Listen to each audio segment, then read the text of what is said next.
For about 4 years, I worked at the University of Kansas in a National Science Foundation Research Center, and I was inevitably getting myself in trouble somehow. I think they named a whole new branch of the Human Resources Division in my name.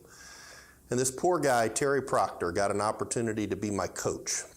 And after a couple of visits with Terry, he said, you know, Steve, what you're really lacking is emotional intelligence.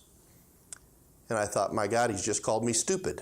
So Terry gave me these online quizzes to take, and I'm an engineer, so these quizzes consisted of looking at pictures of people in various settings and trying to figure out what these people were actually thinking and doing and about to say and how they related to one another. That's one of the concepts of emotional intelligence. And the answer, of course, to any engineer worth their salt is that I haven't the foggiest idea what these people are thinking or doing. They're a picture on a web page.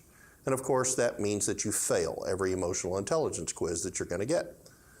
So Terry gave me a bunch of articles to read. The very first article that he gave me to read, the topic sentence in the lead paragraph was, psychopaths demonstrate low emotional intelligence. So now he's not only called me stupid, he's called me a psychopath.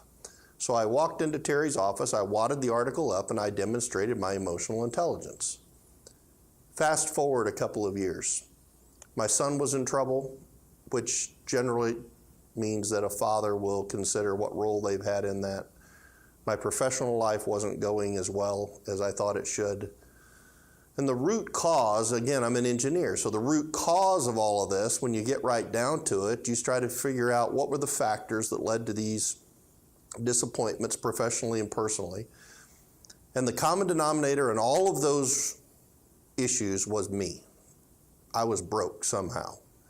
And so despite the fact that I had dismissed emotional intelligence, I thought, well, let me dig into this and see if there's something here. So I opened up Dan Goleman's book on emotional intelligence and later read Primal Leadership by Dan Goleman and understood a bit about how the brain works and realized that there are essentially reptilian brain elements, and then there's the limbic system of the brain and the neocortex of the brain, the thinking man's brain, and ultimately all of that to an engineer made a lot of sense.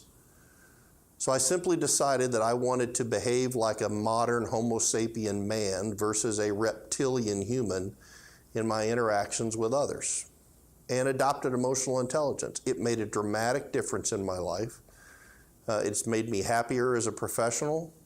I think it's made me better as a colleague and as a boss. It has changed a lot of the dynamic. Now, once you've made those kinds of dramatic changes, your family is wondering when the other shoe's going to drop.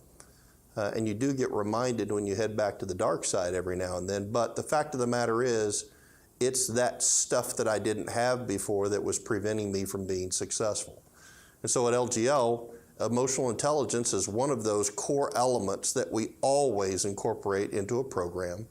It's the other stuff beyond the reason you were hired that ultimately means whether it determines whether or not you're going to be an effective leader, whether you're going to advance in the organization or not. And when you get right down to it, you look at senior leaders in an organization, the stuff they're paid for, they're not really paid for that technical skill set for the most part that they were hired into the organization to perform.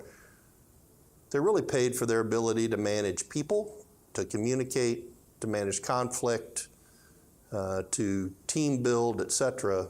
And so those in and of themselves are emotional intelligence skills. So we think it's absolutely critical.